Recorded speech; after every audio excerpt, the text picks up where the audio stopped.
lovely people, and welcome to Owen's Mind, a light-hearted trip through the contents of my head and the world in general. It is Sunday the 8th of March. My name is Owen, and here is what is on my mind today. So how are we today? I hope we're well.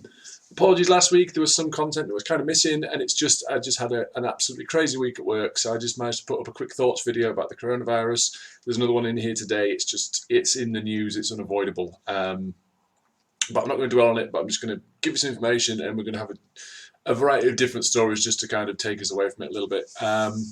So yeah, as usual, I picked out 5 stories making the headlines I want to give my thoughts on. Links will be in the description below so you can read each article in full and show those original publications some love. So without any further ado, let's get into story number 1.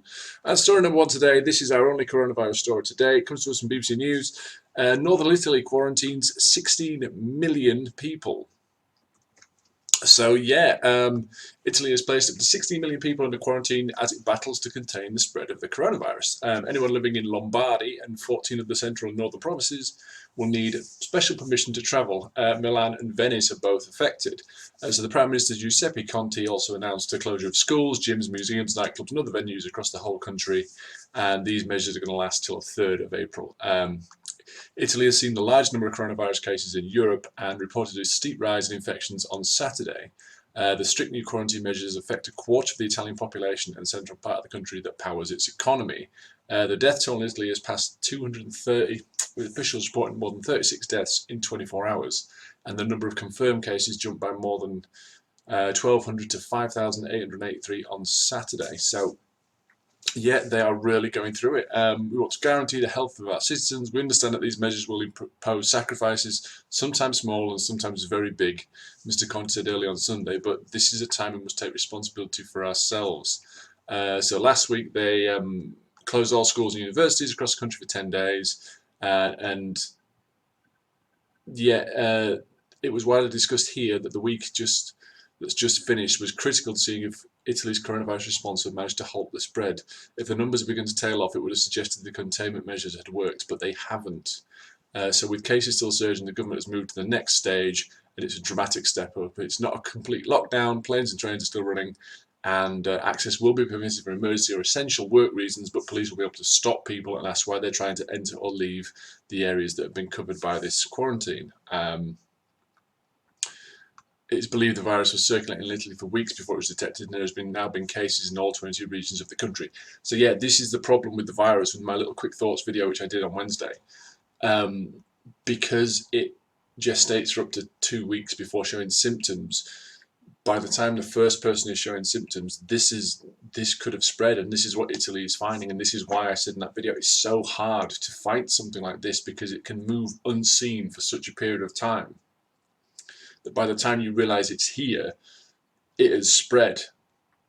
And then trying to track down where it has spread to is exceptionally difficult, and that is the problem the Italians are having now. So they are taking, drastic but essential steps, and Mr. Conte has said, it's going to have small ripple effects for some people and major ones for others, but for the greater good, it needs to be done. And I think a lot of people are going to be looking at Italy and seeing if these measures actually have an effect and if they can manage to curtail the spread of the virus, because things are going to need to be learned, because Italy is not the last. This is going to end up everywhere. So the more positive lessons we can take from one region and its response, what works, what didn't work, then the next one, the next area that gets hit by it can be more prepared going forward, that kind of thing. So it's all over the news. It's going to be for some time yet. I think there's been some excellent advice given that you should listen to by scientists and the World Health Organization and CDC. I think there's certain politicians who are not helping. It's a balance of information, isn't it? Telling people don't panic, it's good advice. You don't need to panic. You don't need to panic buy. And just a little side note, anybody profiteering of this, like those people on Amazon selling hand gel and stuff for like 200 quid, you are horrendous. You are horrendous people. And you're not going to care that I think this, because you're completely motivated by money and profiteering off other people's misery. But yeah, just vile that people would use this as an attempt to make money. But they're not the first, they won't be the last, but it just galls me. But yeah, so there is the whole don't panic. We shouldn't be panicking, but we should be taking precautions. And so there is that middle ground. And I think some people are just completely blasé it. Some certain politicians just like, it's nothing to worry about at all. Don't worry about it. And most people can just walk it off. And you're like, yeah, but like I said in my video, yeah, it might not affect you, but if you do not quarantine yourself, you can give it to somebody who it will affect. If you're a young, fit, healthy adult, it's like, brilliant. For me, it's just like a mild cold. I'll be fine with coronavirus. Yeah, but then you go and you pass it on to somebody who then takes it on to their elderly relative who cannot fight it off the way you can. And it kills them or it makes them incredibly sick. That's what you need to be, like I said in the video, and I'll say it again now and we'll leave it at that. Don't be a link in the chain. You know, it's a pain if you have to quarantine yourself because you've got plans or you've got work or you've got commitments. Yeah, I know nobody wants to do that, but it is the greater good in this situation. And, you know, the Italians are finding it out now. It's the Prime Minister acknowledges, you know, for some people this is going to be a massive inconvenience. But for the sake of the greater good, it needs to be done. So yeah, anyway, that's the only coronavirus story today. There was loads of others in the news. It's actually been quite hard to find stories which are not related to it in some way because it's just blanket coverage. But I did my best, so let's move on to story number 2. And this is kind of sad, but, you know, positive. So let's move on to this. This is from BuzzFeed News. Marnie the dog, whose lopsided head and dangling tongue charmed the world, has died, passed away at the age of 18. So yes, Marnie the dog was a Shih Tzu whose lopsided head and dangling tongue made her an Instagram star, and she's died at 18, her owner announced in a post on Saturday. Her comfort had been notably declining over the past few days with little hope for improvement, and she let me know that she had had enough. Marnie's owner Shirley wrote, "Thank you for joining me on an unexpected journey with the ultimate joy of my life." Marnie was adopted from a Connecticut shelter at 11 years old, blind in a left eye, nicknamed Stinky due to her smell. Shirley wrote on Marnie's official Facebook page. As for her signature head tilt, it was likely the residual effect of a brief illness she experienced called vestibular syndrome. And as for her tongue, well, the reality was she just had a long tongue. With a loyal fan base across Facebook and Instagram, Marnie inspired others to adopt senior dogs, Shirley wrote. When I hear from people that Marnie made them adopt a senior dog, it's truly the most beautiful legacy she and I could hope to leave in this world. Marnie's Instagram account, which had more than 1.8 million followers, documented the little dog's big adventures from her life in New York, to Los Angeles, to holidays meeting celebrities like Jimmy Kimmel and Demi Lovato. Marnie died on Thursday, will be buried at a pet cemetery in Los Angeles, and her owner wrote that she hoped to have a public memorial for the little pup in the near future. So I can take solace knowing that for a long stretch of time, prior to her aging body taking its toll, heaven was right here on earth. So a sad story. It's always sad, you know, when a beloved animal dies, but positive in the sense that, you know, this dog that people didn't want because, you know, it was in a shelter and it was stinky and it had you know, due to its medical condition, it was not aesthetically as pleasing as other dogs might be. You know, it was lopsided head, it was blind in one eye, it had the big droopy tongue and that. But Shirley saw it, fell in love, and then through Instagram, millions of people did. This is the thing, I think, when people look at... It's like the old adage, you know, there's somebody for everybody. And this, when people look at, like, an animal, you know, there's like dogs that are, and cats that are maybe not aesthetically pleasing compared to others in the breed and everything. And people look at them and go, oh, nobody wants this, and that's why in a shelter. It's like, well, yes, but you're looking at it in a single area. Maybe nobody in that area wanted the animal. But now, thanks to social media, one of the good things you can do, you can, you know, shine a light on this, and then people from all over the world go, no, actually, I think that dog is charming. It's got character. It's lovely. It's got a great personality. It's, you know, and maybe it's not the prettiest, but it doesn't have to be. It doesn't have to be. You know, people don't have to be. Nothing has to be. Nothing has to be perfection, because perfection is an idea that, you know. So this whole, it's kind of the flip side of social media, because a lot of social media is, you know, things people strive for perfection and this, and then, you know, celebrities and photoshopped images and all this kind of stuff about the perfect look and the perfect selfie and the perfect this and the perfect that. And it's some of that I think can be very detrimental. But on the flip side, you've got the kind of people championing the opposite. It's just like, you don't have to be that and still be loved and still have tremendous value as much as anybody else has. The fact that you haven't got perfect teeth or the perfect hair or perfect style doesn't matter.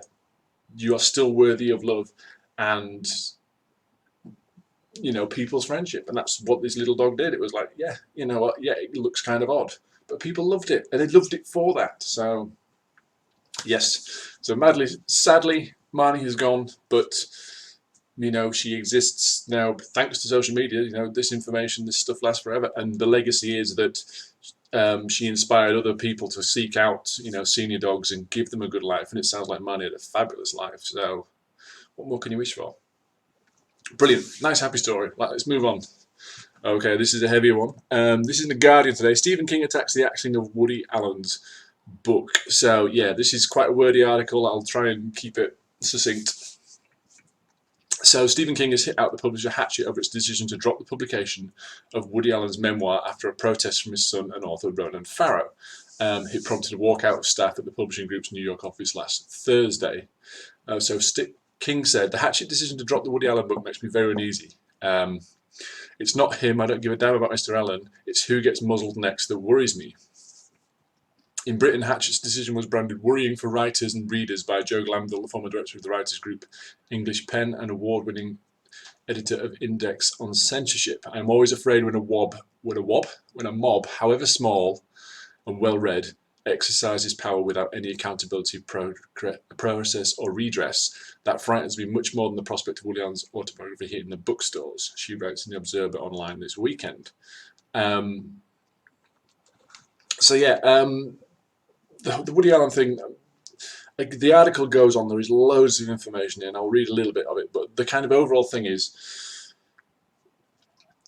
all the allegations against Woody Allen, and they're historic, and I'm not going to go into them here because they just go back decades. This is nothing new. So this publisher, when they agreed to publish his autobiography, must have known they were going to take this heat. And they must have decided early on that we're prepared for this backlash. And then it happened, and they just completely folded and said, all right, fine, we'll publish it. It's like, you must have known. This has not come out since you signed the deal.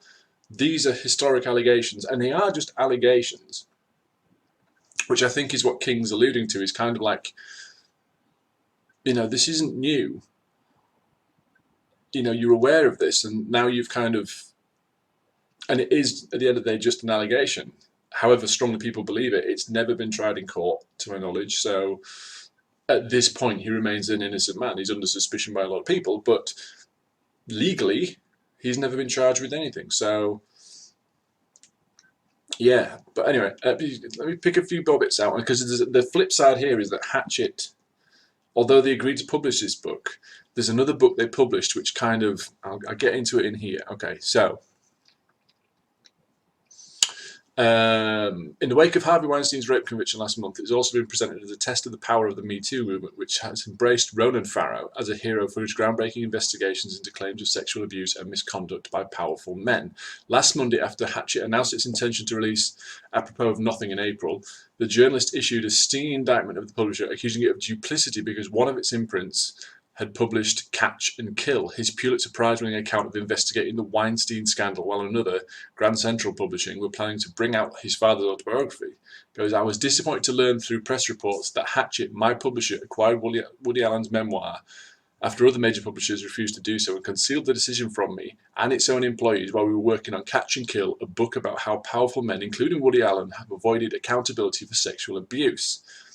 He added in his statement that he could no longer work with Hachette in good conscience. So yeah, what his son, what Ronan's saying is, you know, we were working on a book which exposes powerful men and how they use that power to abuse people.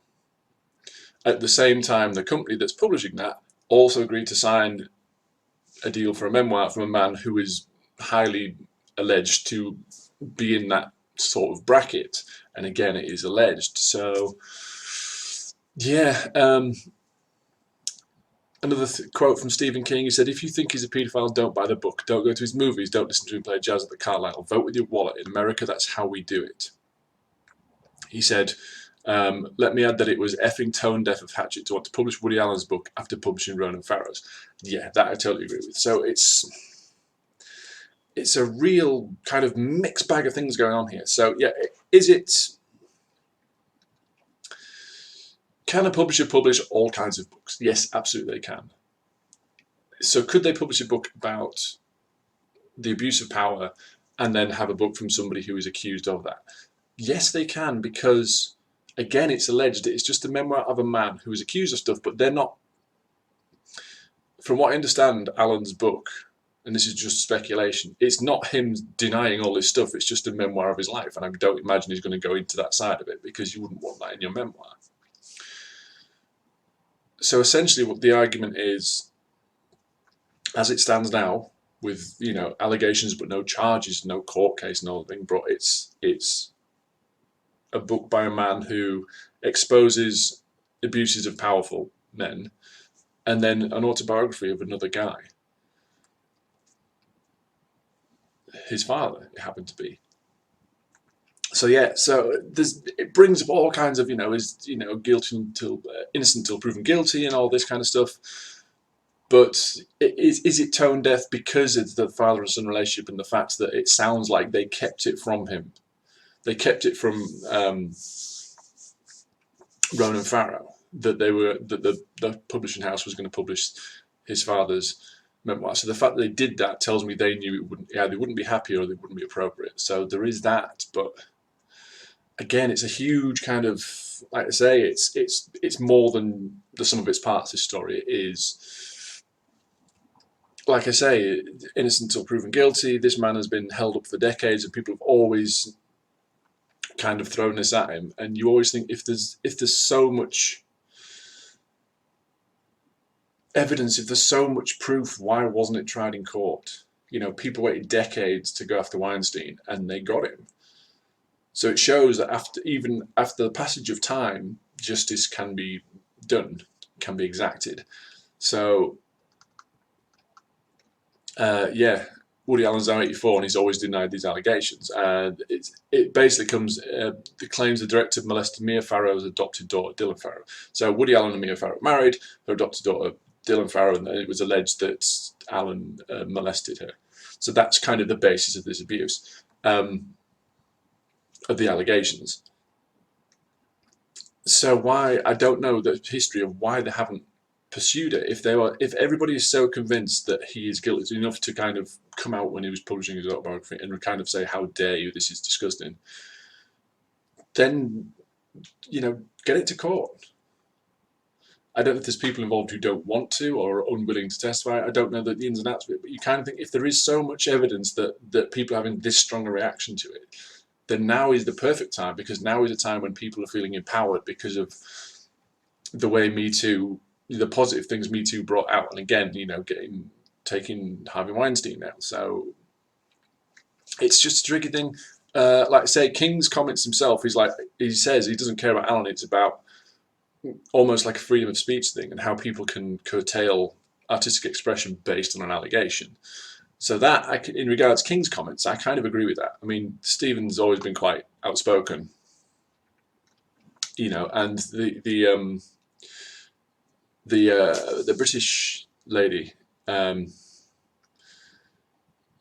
Glanville, worrying for writers and readers. I'm always afraid when a mob, however small or well-read, excuses power without accountability, process, or redress. That frightens me much more than the prospect of Woody Allen's autobiography hitting bookstores. So yeah, there is a fear here that people can just, a small contingent can take something down like this, because Alan is an interesting character, and there's people who completely are completely on his side and don't think all this took place, and they really appreciate him as a filmmaker, and they'd be interested in his process and read this book. This book would have sold, is what I'm basically getting at. This book would have made money. The fact that a few people can kind of push against it and create enough force to stop it getting released and to have it pulled from shelves, I think is what these other people are worried about, because they're like, well, essentially anybody with a grievance can come out against a publisher now to block a book, and because of this, has it not sort of set precedent that they're now empowered to do that? So yeah, heavy story. I'm not entirely certain. I think it was, if it wasn't Hachette publishing both, if it wasn't publishing Ronan's book on abuse of power and Alan's, if there were two separate publishing houses, then I would say, fine, really, it's entirely up to them if they want to release a memoir, and based on like King's comments, if you don't like it, don't buy it. If you're going to accuse somebody of profiteering, this man allegedly did this, and now you're making a book and making money. Well, it doesn't make any money if nobody buys it. So, like you said, vote with your wallet. The fact that it was in the same publishing house, I do think is short-sighted. It's ridiculous. It is maybe not ridiculous, but they must have known this was going to happen, or an element of this was going to happen. Maybe not to the extent it has, but I think, I think it was misguided on Hatchet to think that this was not going to blow up in their faces. So anyway, there we go. Like I say, big story, lots of themes in there. So feel free to comment, give me your thoughts. Let's move on. Story number 4. Right, okay, so this is the Hollywood Reporter, which I've not used before for stories, but it's always been on there, but this one came up today. So, Illinois court rejects Jussie Smollett's attempts to throw out the charges. So, yeah, hopefully you'll remember this story. So, the Empire actor Jussie Smollett was alleged that he was assaulted. He was attacked by 2 guys, and it was a racist, homophobic attack because he is black and he is gay, and he's successful. He's on TV, and he alleged that 2 men assaulted him. They put a rope around his neck. I think they said they threw bleach on him, and they were wearing MAGA hats and all this kind of stuff. It turns out subsequently that probably wasn't the case. So let's get into this story a little bit. So the actor's lawyers argued in an emergency petition that Cook County Circuit Judge Michael Toomin overstepped his authority and misinterpreted the law when he ordered the appointment of a special prosecutor. Said the Illinois Supreme Court on Friday refused to throw out charges against former Empire actor Jussie Smollett that accused him of staging a racist, homophobic attack against himself, and rejected his efforts to remove the special prosecutor in the case. Smollett's lawyers argued in an emergency petition that Cook County Circuit Judge Michael Toomin overstepped his authority and misinterpreted the law when he ordered the appointment of a special prosecutor. The court did not explain its decision to reject the argument by Smollett's lawyers. So Smollett, 37, was initially accused by Cook County prosecutors of falsely reporting to police that the alleged phony attack was real. 16 counts of disorderly conduct originally filed against him were dismissed, and Toomin found Smollett's first prosecution was invalid. After another investigation by Special Prosecutor Dan Webb, 6 counts of the same charge were filed against Smollett, to which he pleaded not guilty last week. Yes, he told police 2 masked men had attacked him as he was walking home in the early hours of January the 29th, 2019. He said they made racist and homophobic insults, beat him and looped a noose around his neck before fleeing, and at least one of his attackers was a white man who told him he was in MAGA country, a reference to President Donald Trump's campaign slogan, Make America Great Again. So weeks later, police alleged Smollett paid 2 black friends to help stage the attack because he was unhappy with his salary as an actor on Empire, a Fox series filmed in Chicago that follows a black family as they navigate the ups and downs of the recording industry. So yeah, they said that he'd staged it to try and boost his profile, essentially, and try and get more money out of the Empire production company. The thing was 2 friends, brothers. These, I apologise, I'm going to butcher these names. I'll do my best. Abimbola Ozendario and Olabinjo Ozendario would be the state's star witnesses if Smollett's case makes it to trial. The brothers are bodybuilders and aspiring actors who Smollett knows from the Empire set and the gym, and they both said he paid us to do this attack. So I don't know if any of it was caught on camera or anything, but they're both saying he gave us money to kind of stage this attack, and then he reported it to police. So his lawyers have come out, new charges have been filed, his lawyers have come out and tried to dismiss them and say it was done inappropriately by this judge appointing this special prosecutor. I'm not really up on how all this works, but here's the thing for me. So they come out because they say, his lawyers have said that Judge Michael Toomin overstepped his authority and misinterpreted the law. Okay, so they'd say, we don't like what this judge has done. However, in the initial thing, initially accused by Cook County prosecutors of falsely reporting to police that the alleged attack was real, 16 counts of disorderly conduct originally filed against him were dismissed. And Toomin found Smollett's first prosecution was invalid. This judge had previously dismissed these charges. So, but now another investigation has come out and 6 counts of the same charges have now been filed again, essentially. So the judge dismissed them. They said, we can't there's not enough evidence here. For whatever reason, this isn't going to go to court. So the judge dismissed them, and Smollett's lawyers were always like, great. But now he's done something else that they don't agree with. So like, oh no, he's bad. And you're like, ugh. So the thing is,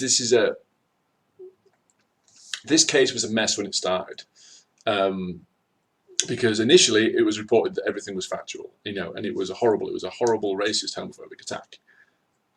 But then it turns out maybe that wasn't the case, and they started saying it was a setup, and you're like, really? And then they started telling you why they thought it was a setup, and you're like, okay, maybe there's some credence to that.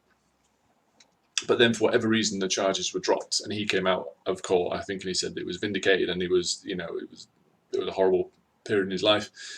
But now they've been further investigated, and it's been recharged again. I think I remember at the time when these original ones were dismissed, the prosecutors came out and said, we don't understand why this has been dismissed. There's enough, it's disappointing that this guy, as far as we're concerned, lied, made something up for his own betterment, and the judge didn't see that. So I think at the time, Toomin's dismissal of these original 16 charges wasn't taken well. So obviously enough that they've now, they've got special prosecutor, they've re-examined it, and there's now 6 of these charges coming back. But yeah, the fact, if this does come out, and again, at the minute the trial is not finished, it's ongoing, so supposing it does go to court, and it turns out, yeah, it was staged. This guy paid these 2 other guys to fake an assault on him to try and improve his status within the industry. That's a horrible thing to do as an individual. It's fraud, it's extortion. And the original attack, when it was believed to be real, garnered him a lot of sympathy and a lot of, so it's all those horrible things. But also, because it was a racist, homophobic attack, it now not diminishes, but I think it's an insult to anybody who has gone through that genuinely. Anybody who's gone through an assault, but anybody who is in a minority, either just via their ethnicity or via their gender or via their sexual preference, whatever it is, anybody who's been attacked on the basis of that, this is a further attack. This is, you know what I mean? It's diminishing what they went through, and it shouldn't. And I just think it's terrible. It's horrible. If it turns out to be the case, and the fact that they've gone back to court, and it's not this new, essentially the block that his lawyers tried to put in place has been swept aside and saying no, this is going to go to court. Says that they believe they've got enough evidence to prosecute him for this false reporting. So if it does come out that that's the case and it was all made up, it's just, number one, doing it for your own gain is just horrible. But it's a smack in the face for everybody who's gone through it for real, because it must be a horrible thing. I mean, thankfully I've never been through anything like that, but I imagine it is horrific. I can only imagine. So to have somebody do it just for financial gain, for publicity, is just, it's icky. I don't like it. So we'll see what happens. Anyway, yeah, let's move on. Let's move on to our next story. So, story number 5. This is just a little palate cleanser to kind of end the day off, because we got some heavy topics today. So this comes to us from Mental Floss via MSN News. How to win your next game of Monopoly. Yes, so Game Monopoly is a quick way to ruin holidays and open risks between family members. After all that stress, the least you can do is walk away victorious. So yeah, a bit of luck is required to win the famous property buying board game, but with some clever strategies, you can greatly increase your chances of bankrupting a competition.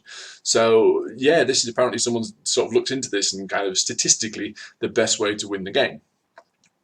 It says one of the most important rules to remember when playing Monopoly is to buy as much as possible. This is according to Thrillist.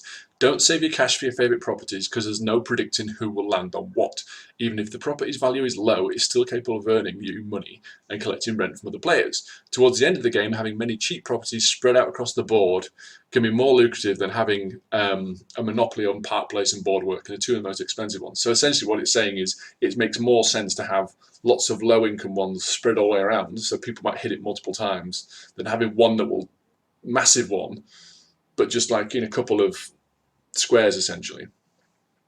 So basically, it's essentially saying to increase your hit rate. It says if you can't break out these stubborn spending habits, there's one set of properties worth the exception. Now, this is based on the American board game, but it makes sense when I tell you about it. So the orange property is New York Avenue, Tennessee Avenue, and St. James Place. Maybe the smartest real estate purchases you can make. They don't have the highest rents, but they are situated near highly trafficked spots like jail and the electric company, which means more people will be passing through your properties, driving more cash into your bank accounts on the long run. So yeah, if you get sent to jail, things like the electric company and this kind of thing, if you get sent to jail, you have to pass this property more times than you would just going around the board. So it says buy the ones located there. So I don't know what they are in the English board or around the world, or the Star Wars set or the Simpsons set, whichever set you've got. But yeah, buying properties near a highly trafficked area will also net you more rent. Final bit of strategic advice applies to the later stages of the game. Once you've acquired a few monopolies, don't get ahead of yourself by buying hotels. You should stick with houses as long as you can. Only 32 house pieces come with each game, and one player can easily hoard them all, making it impossible for competitors to buy them. Without the minimum number of houses, players can't even skip to buying hotels. So no matter how much money they have saved, it's a dirty way to win, but if you're looking for a tension-free game night, you would have picked Monopoly in the first place. Yeah, so if you buy all the houses, rather than saying, right, I'll buy my houses and I'll put hotels on, use that money and just buy houses. Because your opponents can only put a hotel once they have a certain number of houses on each property. So if you basically make it so there's none available, they will never be able to put a hotel on. So although your rents might be smaller, they won't have any because they can't, theirs will be much smaller because they can't increase that rental by putting houses and hotels on. So there you go. It is a dirty way to win, but Monopoly is that kind of game, isn't it? So why not? Anyway, that's it, guys. Let me know. Links to all the stories I've discussed can be found in the description below. Feel free to go and check them out. Let me know what you think about this video game and tell me which board game causes fights in your house. Is the one you get out? Board game is a bit old hat now, but is the one you kind of get out with family gatherings or Christmas or whatever holiday you've got that always leads to fights because it's a bit it's a bit cutthroat, or so and so is always accused of cheating, or this or the other. Answers in the comments, please, along with any thoughts you'd like to share. These are mine. They're not necessarily important. They're not necessarily right or wrong. They're just what was on my mind. So until next time. Bye for now.